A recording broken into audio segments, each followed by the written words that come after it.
Bismillahirrahmanirrahim. Assalamualaikum warahmatullahi wabarakatuh. Kami dari kelompok 6 yang akan menyampaikan materi tentang chapter 8. Dan untuk materi pertama akan disampaikan oleh saya sendiri. Nama saya Anggi Putri Fadila. Saya akan menyampaikan 7 subbab. Nah, langsung saja untuk subbab yang pertama yaitu adalah abnormal mamogram. Nah, wanita dengan mamogram yang abnormal sangat cemas karena sebagian besar menganggap bahwa mamogram yang abnormal merupakan indikasi kanker payudara. Nah, mamografi adalah salah satu metode untuk mengidentifikasi dan mengevaluasi lesi payudara padat yang mungkin jinak atau ganas. Mamogram yang abnormal dapat mengidentifikasikan perlunya evaluasi ulang yang dijadwalkan atau biopsis untuk diagnosis jaringan untuk menentukan apakah pengobatan tambahan diindikasikan. Nah, untuk memberikan perawatan tindakan alternatif untuk yang dipertimbangkan, seperti terapi alternatif tidak boleh menggantikan tindakan diagnosis. Yang kedua, obat herbal dan homeopati. Yang ketiga, cinta dan tawa telah ditunjukkan untuk melawan kanker.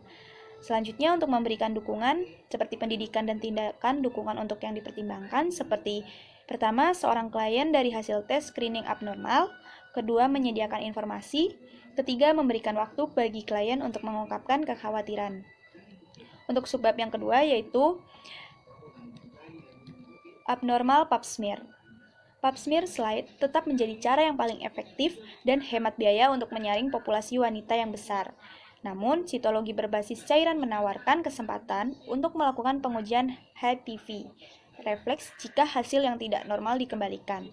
Pengujian HPV berguna untuk menentukan klien mana yang membutuhkan tindak lanjut yang lebih agresif, tetapi memiliki nilai terbatas dengan hasil abnormal, selain sel abnormal dengan signifikansi yang tidak diketahui atau ICUS. Nah, memberikan perawatan tindakan alternatif untuk dipertimbangkan. Yang pertama, terapi alternatif bukan pengganti untuk evaluasi dan perawatan. Yang kedua, herbal untuk mendukung sistem kekebalan dan reproduksi. Ketiga, visualisasi penyembuhan. Selanjutnya, memberikan dukungan pendidikan dan tindakan. Dukungan untuk dipertimbangkan seperti memberikan informasi mengenai penyakit serviks. Yang ketiga, untuk materi selanjutnya yaitu amenorrhea. Amenor primer didefinisikan sebagai tidak adanya menstruasi pada wanita muda pada usia 14 belum mulai mengembangkan karakteristik jenis kelamin sekunder atau yang pada usia 16 atau lebih telah mengembangkan karakteristik jenis kelamin sekunder. Nah, amenorrhea sekunder didefinisikan sebagai tidak adanya menstruasi selama 3-6 bulan pada seseorang wanita yang sebelumnya menstruasi dan tidak hamil atau menopause. Nah, memberikan perawatan tindakan alternatif untuk dipertimbangkan. Yang pertama, obat herbal untuk mendukung menstruasi dan akupuntur. Yang kedua, memberikan dukungan pendidikan dan tindakan dukungan yang untuk dipertimbangkan seperti memberikan informasi yang sesuai dengan usia seperti siklus dan fungsi menstruasi, penyebab potensial, rencana pengujian dan hasil harapan untuk perawatan. Nah, untuk subbab selanjutnya yaitu bakterial vaginosis. Vaginosis bakteri adalah masalah yang biasa terjadi. Ada kontroversi mengenai apakah bakteri vaginosis atau BV berkontribusi pada timbulnya persalinan prematur. BV telah dikaitkan dengan latar belakang infeksi mikoplasma. BB dapat berkontribusi pada endometritis dan infeksi luka pasca operasi setelah prosedur ginekologis. Praktik budaya terkait dengan kebersihan genital dapat mempengaruhi perkembangan BV. Nah, memberikan perawatan tindakan alternatif untuk dipertimbangkan. Yang pertama, kapsul asam borat. Kedua, suppositoria vagina bawang putih. Ketiga, Dutch herbal. Keempat, obat homeopati. Nah, selanjutnya memberikan dukungan pendidikan dan tindakan dukungan untuk dipertimbangkan seperti tinjau kebersihan genital dan memberikan informasi tentang DV.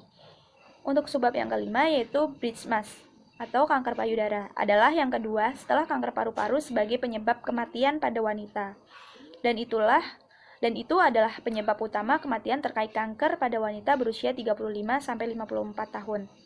Hingga 80% wanita yang menderita kanker payudara tidak memiliki faktor resiko kanker payudara. Kehamilan tidak mengecualikan kanker payudara dari diagnosis banding karena 2% dari semua kanker payudara didiagnosis selama kehamilan. Nah, untuk memberikan perawatan tindakan alternatif untuk dipertimbangkan seperti langkah-langkah alternatif bukanlah pengganti untuk evaluasi dan perawatan yang cepat. Kurangi atau hilangkan seperti kafein, coklat, alkohol, minuman bersoda, asupan lemak, produk dari hewan yang diberikan hormon. Dan tingkatkan asupan vitamin serta perawatan homeopati untuk ketidaknyamanan payudara fibrokistik. Nah, selanjutnya memberikan dukungan, pendidikan, dan tindakan dukungan untuk dipertimbangkan seperti ajarkan teknik pemeriksaan payudara sendiri. Yang kedua, berikan informasi terkait diagnosis kerja, pilihan yang diinformasikan, dan layanan dan opsi dukungan. Yang keenam, untuk materi selanjutnya adalah klamidia. Wanita dengan infeksi klamidia dapat hadir dengan gejala yang berkisar dari PID asimptomatik hingga fulminan. Infeksi klamidia dapat menyebabkan atau berkontribusi pada penyumbatan tuba, infertilitas, nyeri panggul, menetap, kehamilan ektopik, persalinan prematur atau pecahnya selaput, dan konjungtivitas neonatal dan atau trakoma. Nah, memberikan perawatan, tindakan alternatif untuk dipertimbangkan seperti tindakan alternatif bukan pengganti terapi antibiotik, diet seimbang, obat herbal atau homeopati untuk meningkatkan respon imun, acidopilus untuk mengimbangi efek antibiotik pada usus. Selanjutnya memberikan dukungan pendidikan dan tindakan dukungan untuk dipertimbangkan. Yang pertama, berikan informasi mengenai penyebab infeksi dan penularan, efek pada organ reproduksi dan kesuburan masa depan, rencana perawatan, tindakan pencegahan, perilaku berisiko, praktik seksual yang aman, dan perlu mengevaluasi dan atau memperlakukan pasangan. Selanjutnya untuk subbab yang ketujuh, kolposkopi adalah standar emas. Untuk evaluasi hasil pap smear yang abnormal, ini melibatkan penggunaan kolposkop untuk melihat serviks di bawah pembesaran sambil menerapkan satu atau lebih solusi yang membantu menggambarkan atau menyoroti les abnormal. Selanjutnya, untuk memberikan perawatan tindakan alternatif untuk dipertimbangkan, yang pertama tingkatkan asupan asam folat, diet makanan tubuh, mendukung sistem kekebalan tubuh, formula dukungan herbal. Memberikan dukungan pendidikan dan tindakan dukungan untuk dipertimbangkan, seperti menyediakan informasi mengenai indikasi untuk kolposkopi dan prosedur kolposkopi. Nah, itulah 7 subbab yang saya jelaskan. Untuk selanjutnya akan dijelaskan oleh pemateri yang kedua, teman saya. Sebagai tidak adanya menstruasi pada wanita muda pada usia 14 belum mulai mengembangkan karakteristik jenis kelamin sekunder atau yang pada usia 16 atau lebih telah mengembangkan karakteristik jenis kelamin sekunder. Nah, amenore sekunder didefinisikan sebagai tidak adanya menstruasi selama 3-6 bulan pada seseorang wanita yang sebelumnya menstruasi dan tidak hamil atau menopause. Nah, memberikan perawatan tindakan alternatif untuk dipertimbangkan. Yang pertama, obat herbal untuk mendukung menstruasi dan akupuntur. Yang kedua, memberikan dukungan pendidikan dan tindakan dukungan yang untuk dipertimbangkan seperti memberikan informasi yang sesuai dengan usia seperti siklus dan fungsi menstruasi, penyebab potensial, rencana pengujian dan hasil harapan untuk perawatan. Nah, untuk subbab selanjutnya yaitu bakterial vaginosis. Vaginosis bakteri adalah masalah yang biasa terjadi. Ada kontroversi mengenai apakah bakteri vaginosis atau BV berkontribusi pada timbulnya persalinan prematur. BV telah dikaitkan dengan latar belakang infeksi Mycoplasma. BB dapat berkontribusi pada endometritis dan infeksi luka pasca operasi setelah prosedur ginekologis. Praktik budaya terkait dengan kebersihan genital dapat mempengaruhi perkembangan BV.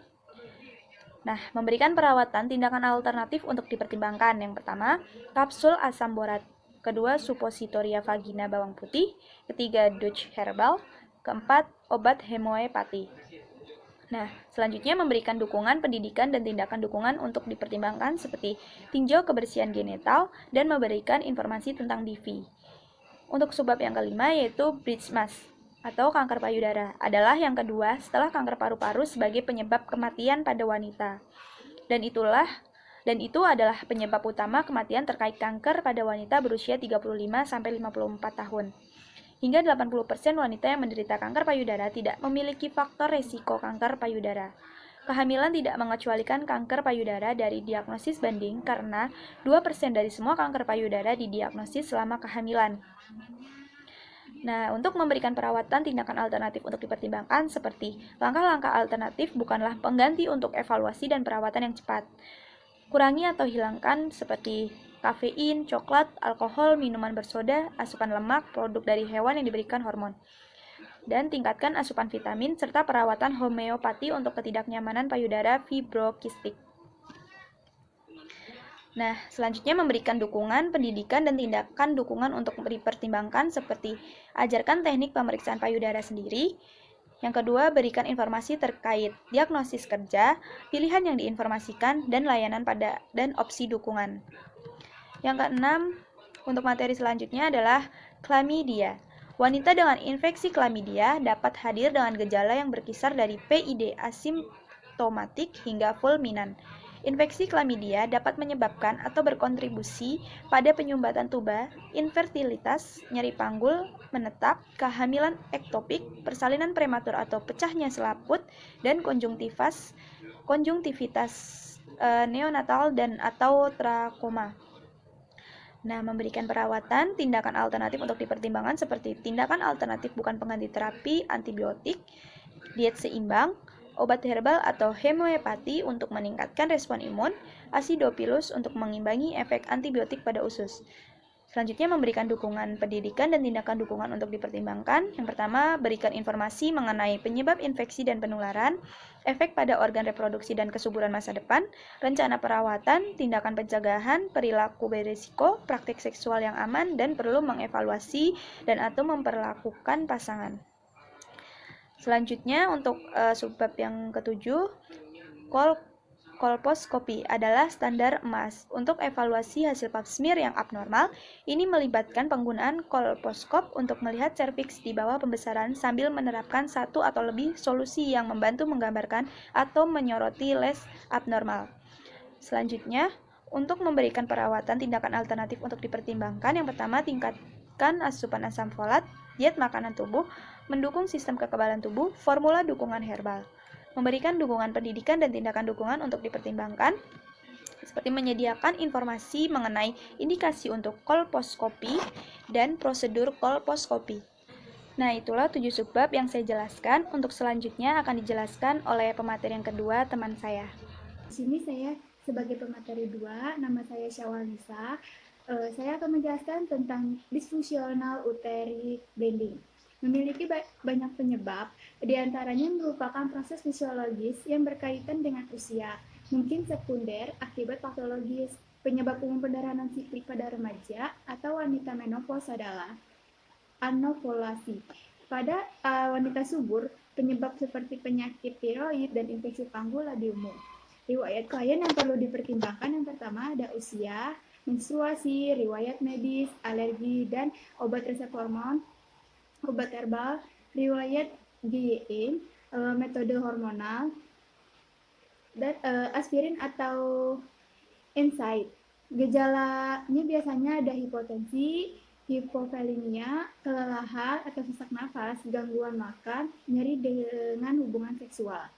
Pemeriksaan fisiknya bisa dengan tanda-tanda vital, berat badan, pemeriksaan spekulum, dan pemeriksaan bimanual. Materi kedua yaitu dismenor.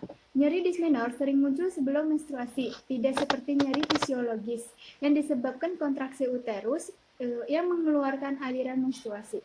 Sering disertai aliran deras, sakit kepala, diare, dan dapat menyebabkan wanita tersebut membatasi kemampuan perawatan diri sendiri dan keluarga. Riwayat klien yang perlu dipertimbangkan ada riwayat menstruasi, usia menstruasi, pola menstruasi, karakteristik ketidaknyamanan, dan gejala terkait lainnya. Pemberian obat bisa dengan ibuprofen dengan dosis 300-600 mg, naproxen dengan dosis 275-500 mg. Pemeriksaan fisiknya melalui tanda-tanda vital, BMI, pemeriksaan panggul, pemeriksaan bimanual, palpasi perut, dan nyeri CPA. Yang ketiga, ada endometrial biopsi. Diagnosis yang perlu dipertimbangkan pertama, HCG urin, ultramasografi panggul, prosedur biopsi endometrium, pemberian obat, ibuprofen 600-800 mg. Kedua, obat preprosedur 1-2 jam sebelum prosedur, sinkronisasi vasovagonal.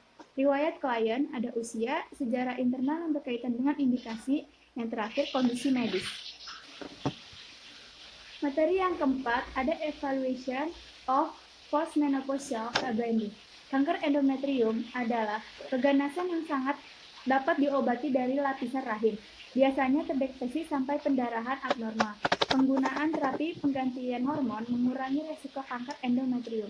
Riwayat klien, usia, riwayat objin, gejala yang muncul, interval pendarahan, dan riwayat medis. Tindakan yang pemeriksaan fisik melalui PTV, ukuran dan kontur uterus, tegasan dan mobilitas organ reproduksi, konfirmasi pemeriksaan panggul, evaluasi panggul posterior, dan yang terakhir mobilitas jaringan. Tindakan yang dilakukan ada perawatan bedah, histerektomi, ovoherektomi, pembedahan tambahan. Materi yang kelima, ada endometriosis. Pertama, mengkaji riwayat klien seperti usia, riwayat menstruasi, kontrasepsi hormonal, usia timbulnya gejala. Pemeriksaan fisik meliputi TTV atau tanda-tanda vital, pemeriksaan perut, pemeriksaan bimanual, posisi, ukuran, dan konsentrasi uterus, pemeriksaan spekulum. Pengobatan terapi yang pertama ada pengobatan sistematik, obat antiinflamasi, naproxen sodium, dan yang terakhir kontrasepsi oral. Materi yang keenam ada fibroid uterus. Riwayat klien itu meliputi usia, perubahan fungsi kandung kemih dan usus, perubahan menstruasi, dan riwayat objin. Kesan klinisnya rahim yang membesar akibat fibroid rahim, serviks, ovarium, dan lain-lain. Pemeriksaan fisik meliputi TTV, pemeriksaan panggul, dan kehadiran massa inflasi pada pemeriksaan pelvi. Materi yang ketujuh ada gonera. Riwayat klien meliputi usia, banyaknya pasangan, gejala gonore, penggunaan kondom, hubungan seksual tanpa kondom terakhir, dan riwayat medis. Pemeriksaan fisik yang dilakukan melalui PTV, pemeriksaan panggul, kehadiran massa inflasi, dan massa pemeriksaan pelvi. Tindakan yang dilakukan ada pengobatan berdasarkan gejala, rekomendasi CGC untuk gonore ringan, semfixim dengan dosis 400 mg, 1% lodokain, dan yang terakhir ceftriaxone dengan dosis 125 mg. Sekian materi yang saya sampaikan. Bismillahirrahmanirrahim. Perkenalkan, nama saya Winda Wulandari dari kelompok 6. Saya sebagai pemateri ketiga. Nah, di materi ketiga itu ada mengenai HIV. Nah, HIV itu merupakan virus yang merusak sistem kekebalan tubuh dengan menginfeksi dan menghancurkan sel CD4. Biasanya HIV gejala yang umumnya itu demam, sakit kepala, kelelahan, nyeri otot, kehilangan berat badan secara perlahan, kemudian pembengkakan kelenjar getah bening di tenggorokan ataupun di pangkal paha. Nah, biasanya HIV ini bila dibiarkan akan semakin parah menjadi AIDS. Nah, HIV dalam pengobatan HIV itu belum ditemukan. Dalam pengobatannya itu belum ditemukan. Biasanya penyebab HIV itu biasanya di hubungan seksual. Selanjutnya ada human papillomavirus atau HPV. Biasanya HPV itu adalah virus yang dapat menyebabkan infeksi di permukaan kulit, serta berpotensi menyebabkan kanker serviks. Biasanya ini HPV itu ditandai dengan timbulnya kutil pada kulit di berbagai area tubuh, seperti di lengan, tungkai, kemudian mulus, serta di genitalia. Infeksi HPV ini biasanya sering tidak menimbulkan gejala, namun pada beberapa kasus, virus ini dapat bertahan hingga menimbulkan gejala berupa tumbuhnya kutil di permukaan kulit. Biasanya penyebabnya itu virus HPV hidup dalam sel permukaan kulit yang masuk melalui luka di kulit. Sedangkan penyebaran HPV ini biasanya melalui kontak langsung dengan penderita. Sedangkan pengobatannya itu biasanya pemberian obat oles serta pengangkatan kutil. Selanjutnya materi mengenai hepatitis. Nah, hepatitis itu merupakan peradangan pada hati yang umumnya terjadi karena infeksi virus. Namun hepatitis juga biasanya disebabkan oleh autoimun yang terjadi ketika sistem kekebalan tubuh menyerang balik sel-sel hati yang sehat. Baik, ada tanda dan gejala dari hepatitis. Biasanya itu seperti gejala mirip dengan flu, kemudian sakit perut, urin yang berwarna gelap keruh, kehilangan selera makan, kelelahan, kemudian kotoran yang berwarna pucat, ataupun kulit dan mata berwarna kuning. Selanjutnya ada kandidiasis. Nah, kandidiasis itu adalah infeksi jamur yang disebabkan oleh jenis jamur yaitu Candida ataupun Candida albicans. Nah, penyebab utama kandidiasis itu adalah jamur Candida atau Candida albicans. Jamur ini ditemukan di mana saja. Jamur pertumbuhan di area di mana terdapat kelembapan dan panas seperti area genital dan area tertentu pada kulit. Nah, kandidiasis ini diobati dengan menggunakan anti jamur. Jenis obat yang digunakan untuk mengobati infeksi jamur. Jenis spesifik anti jamur tergantung pada jenis infeksi. Sedangkan kemudian ada Herpes genitalia atau Herpes simplex. Nah, Herpes genitalia ini merupakan suatu infeksi menular seksual yang disebabkan oleh virus Herpes simplex atau HSP. Gejala herpes genitalia ini biasanya yaitu rasa nyeri saat membuang air kecil, kemudian nyeri punggung bawah, demam, kehilangan nafsu makan, kelelahan, dan terdapat cairan yang keluar dari vagina. Kemudian penyebab herpes ini kenapa ya? Nah, pertama itu penyebab herpes itu adalah terutama oleh virus herpes simplex yang sangat menular dan dapat berpindah dari satu orang ke orang lain melalui kontak langsung. Herpes genitalia ditularkan melalui hubungan intim atau vagina, anal, ataupun oral dengan orang yang terinfeksi. Nah, biasanya pengobatan herpes genitalia ini umumnya dilakukan dengan pemberian obat antivirus. Selanjutnya ada Nifle Discharge adalah merupakan cairan yang keluar dari puting susu. Penyebabnya biasanya oleh abses payudara. Nah, abses payudara sering ditemukan pada wanita yang sedang menyusui. Selanjutnya cedera pada payudara, kemudian obat-obatan, prolaktioma ataupun tumor di dalam otak yang menghasilkan prolaktin. Kemudian ada papiloma intraduktal. Nah, ataupun tumor jinak yang tumbuh di dalam saluran payudara, serta ekstasia ductus ataupun pelebaran dan pengerasan saluran payudara akibat penuaan dan kerusakan. Nah, sekian dari saya. Di sini saya sebagai pemateri keempat. Di sini saya akan menjelaskan beberapa subbab, yaitu ada nyeri panggul akut. Nah, nyeri panggul mungkin memiliki banyak penyebab potensial, baik terkait GYN maupun yang tidak terkait GYN. Nah, nyeri panggul akut membutuhkan diagnosis yang cepat untuk melembagakan tindakan korektif. Kemampuan untuk membedakan antara nyeri akut dan non-akut sangat penting, sehingga perawatan darurat yang tepat dapat diperoleh saat diindikasikan. Nah, untuk melihat riwayat klien itu kita bisa lihat dari usia, gejala, sejarah reproduksi, riwayat medis atau bedah, riwayat dan status psikososial maupun ulasan materi. Nah, untuk pemeriksaan fisiknya itu kita memeriksa tanda-tanda vital, pemeriksaan perut, ujian panggul, dan ujian di manual.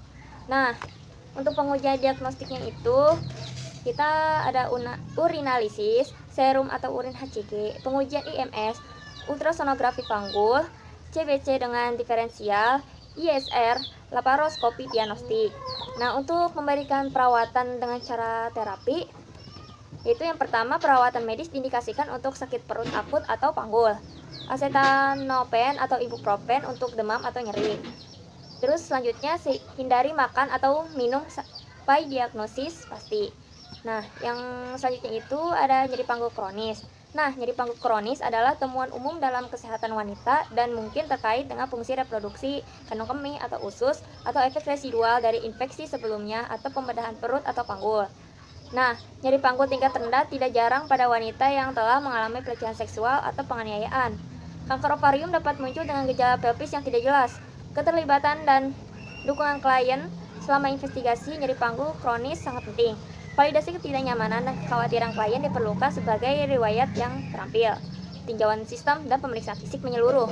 Nah, untuk melihat riwayat kliennya itu kita bisa lihat dari usia, profil gejala, ukuran bantuan digunakan dan respon klien, sejarah reproduksinya, riwayat medis atau bedah, sejarah keluarga, riwayat dan status psikososial, maupun ulasan sistem. Nah, untuk memberikan perawatan secara terapinya itu dengan cara meredakan gejala dan perawatan lain berdasarkan diagnosis.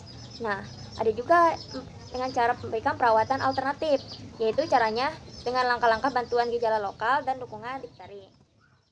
Selanjutnya itu ada penyakit radang panggul. Nah, penyakit radang panggul atau disingkat dengan PRP adalah salah satu komplikasi IMS yang paling umum dan serius. PRP disebabkan oleh bakteri yang naik dari vagina ke saluran genital bagian atas.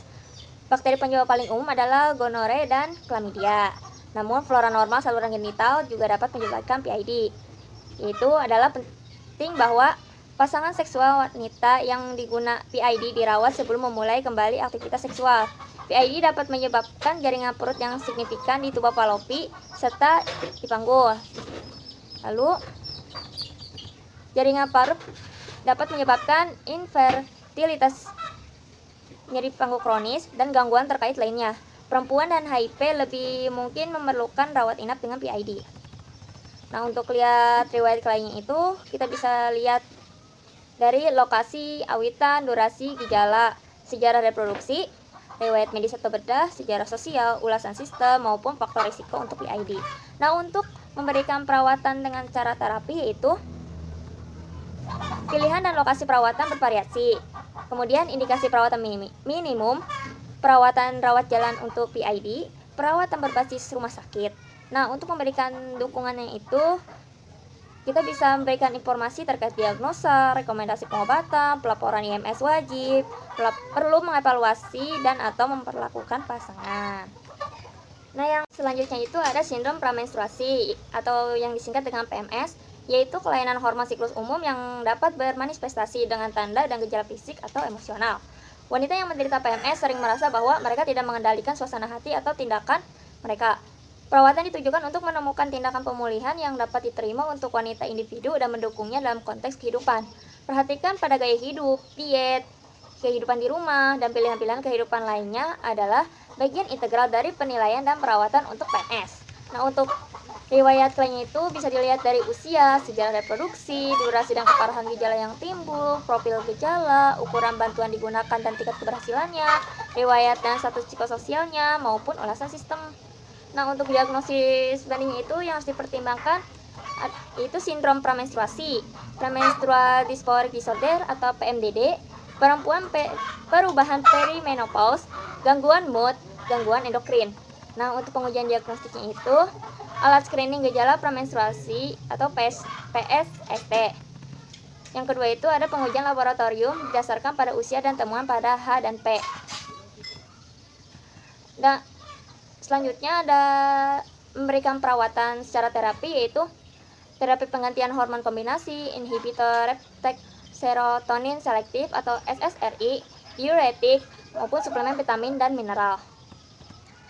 Untuk memberikan dukungannya itu dengan cara perkuat kebutuhan untuk nutrisi yang sangat baik dan seimbang, latihan harian yang teratur, dan waktu pribadi. Yang kedua, diskusikan potensi perubahan gaya hidup. Yang ketiga, tinjau siklus dan fungsi menstruasi. Yang keempat, jelajahi masalah kesuburan atau seksualitas.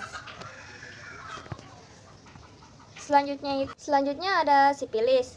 Sifilis adalah gangguan kompleks dengan tahapan yang mungkin terjadi sebagai berikut: infeksi primer, infeksi sekunder, stadium laten, dan infeksi tersier. Sifilis laten awal adalah ketika penyakit telah didapat dalam 1 tahun, sedangkan sifilis laten terlambat adalah ketika penyakit tersebut didapat lebih dari 1 tahun sebelumnya, namun masih dalam tahap laten. Pengobatan paling berhasil ketika penyakit ini ditangkap lebih awal. Penularan perinatal umumnya menghasilkan pengembangan sifilis kongenital pada bayi baru lahir. Untuk riwayat kliennya itu, yang pertama ada usia, yang kedua sejarah reproduksi, yang ketiga riwayat medis atau bedah, yang keempat ulasan sistem, yang kelima tanda dan gejala sifilis, yang keenam ada sifilis primer, yang ketujuh sifilis sekunder, yang kedelapan ada fase laten, dan kesembilan ada sifilis tersier. Nah, untuk pemeriksaan fisiknya itu, yang pertama tanda vital termasuk tekanan darah dan suhu, yang kedua amati kulit dan jaringan lunak untuk tanda-tanda infeksi primer. Yang ketiga, penilaian kardiopulmoner. Yang keempat, penilaian neurologis. Yang kelima, pemeriksaan panggul. Nah, untuk pengujian diagnostiknya itu, yang pertama, titer RPR atau VDRL. Yang kedua, tes klamidia dan gonore. Yang ketiga, pengujian HCG. Yang keempat, layar hepatitis. Yang kelima, konseling dan tes HIV. Yang keenam, kehamilan ETR atau PDRL. Nah, untuk cara memberikan perawatan secara terapi itu, yang pertama rekomendasi CDC, yang kedua penicillin parental G adalah pengobatan pilihan, dan yang ketiga yaitu sifilis laten yang terlambat atau sifilis yang durasinya tidak diketahui. Nah, untuk memberikan perawatan tindakan alternatifnya itu, yang pertama langkah-langkah alternatif bukan pengganti untuk perawatan antibiotik yang tepat. Yang kedua, langkah-langkah umum untuk meningkatkan penyembuhan. Nah, untuk memberikan dukungannya itu yang pertama, perkuat kebutuhan pasangan seks untuk diuji. Yang kedua, periode waktu sebelum pengobatan digunakan untuk mengidentifikasi pasangan berisiko. Yang ketiga, sediakan tertulis, yaitu ada informasi pencegahan, lalu ada informasi dan instruksi pengobatan, informasi tentang pelaporan IMS dan tindak lanjut kontak, dan yang terakhir informasi kunjungan kembali tertulis. Nah, sekian dari kelompok 6, kurang lebihnya mohon dimaafkan. Wabillahi wa taufiq hidayah. Wassalamualaikum warahmatullahi wabarakatuh.